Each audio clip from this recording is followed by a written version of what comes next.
My name is Emily Brooks. I'm 30 years old, and I work as an event planner in Portland, Oregon. Most people believed I had a perfect life. I had a career I loved, supportive parents, and a fiancé who always made me feel safe. His name was Ryan Collins. We met 3 years ago at a local charity fundraiser. We spent the evening working together, laughing over small mistakes, and talking long after everyone else had gone home. From that night, we became inseparable. Ryan always remembered the little things. He knew my favorite coffee, surprised me with flowers for no reason, and never forgot an important date. When he proposed beside the Oregon coast one autumn evening, I happily said yes. For the next 8 months, our lives centered around one goal, our wedding. Every weekend we visited bakeries, flower shops, and wedding venues. Sometimes we disagreed about decorations or music, but those small arguments always ended with smiles. I truly believed we were building a happy future together. Then one ordinary Tuesday evening changed everything. I was sitting on the living room floor, sealing wedding invitations, when Ryan walked in carrying 2 cups of coffee. "You've been working all day," he said with a smile. "So have you," I laughed. He handed me a cup but didn't sit comfortably like usual. Instead, he looked down for several seconds. "Emily, I need to tell you something." His serious voice immediately caught my attention. "What is it?" "I invited someone else to the wedding." I smiled. "I guessed that. Your office friends keep growing." He slowly shook his head. "I invited Ava Mitchell." The smile disappeared from my face. Ava was his former girlfriend. They had dated for nearly 6 years before ending their relationship.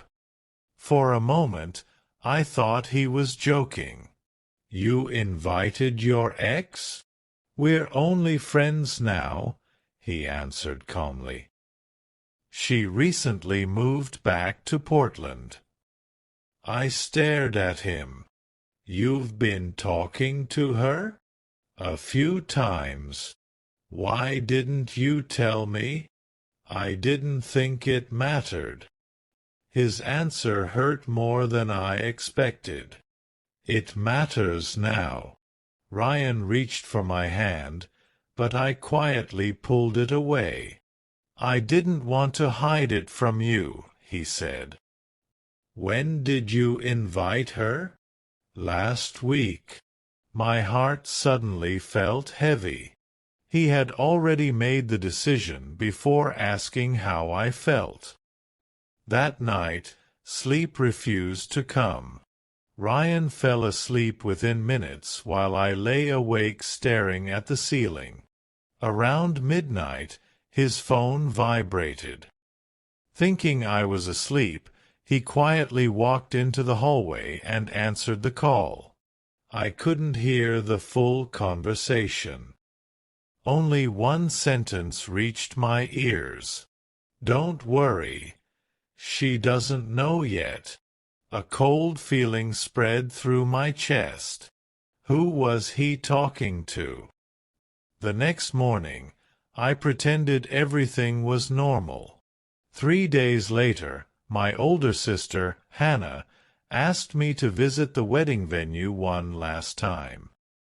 While checking the seating plan, the coordinator smiled. "Your fiancé stopped by yesterday." I looked up. He changed a few guest seats. She handed me the updated chart. My eyes immediately found Ava's name. She wasn't sitting with distant guests. Ryan had placed her beside his closest college friends. Did he explain why? I asked. He only said he wanted her to feel comfortable. That answer stayed in my mind all afternoon. When Ryan returned home, I asked him directly, "You changed the seating chart?" He nodded. "My friends already know Ava. It will be less awkward." "For who?" He sighed. "Emily, please don't make this a bigger issue." "I'm only asking." Instead of answering, he walked into the bedroom.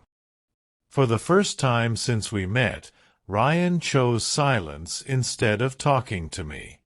The following evening, I came home earlier than expected. Ryan wasn't there. His laptop was open on the dining table. I had never searched through his things before. But one email caught my attention. The subject said, "Wedding guest confirmation." I looked only for a moment. Next to Ava's name was a short reply written by Ryan. "Not yet. I'll explain later." My heartbeat became faster. Those words sounded almost identical to the sentence I had heard during the late-night phone call.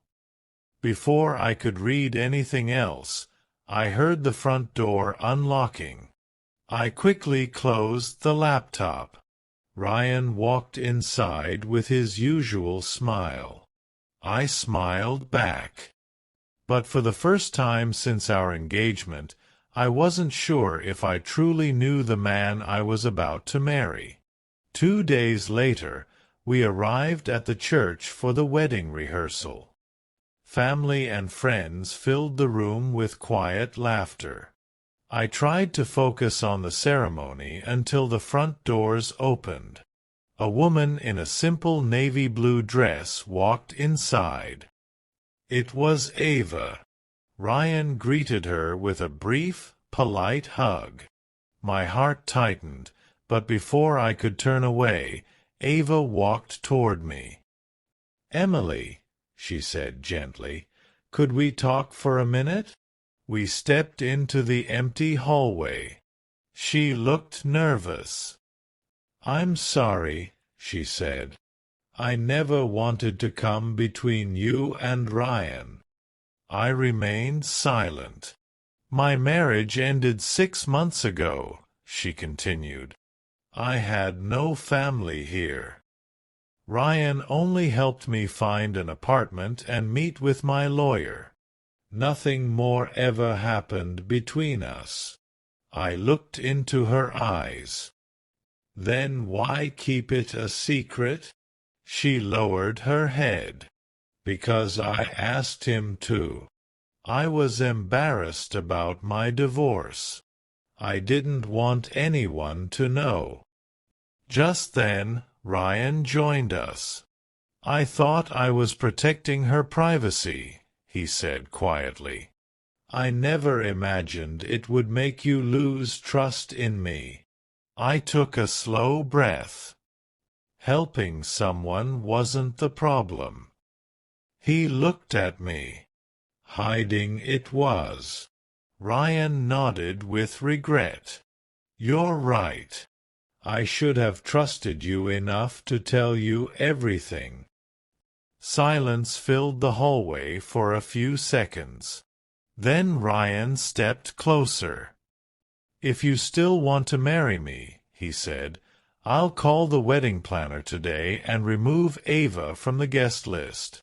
I don't want our marriage to begin with doubts or secrets." Ava gave a small smile. "He's right. I shouldn't be here. I truly hope the two of you have a happy life." She quietly walked away. Ryan looked at me with tears in his eyes. "I'm sorry, Emily." I reached for his hand. "I don't need a perfect man," I said softly. I just need an honest one. He squeezed my hand. I promise. From today forward, no more secrets. On our wedding day, we stood together with peaceful hearts, knowing that love grows stronger when honesty becomes more important than fear. Sometimes trust is tested, but when two people choose truth over silence, love finds its way home.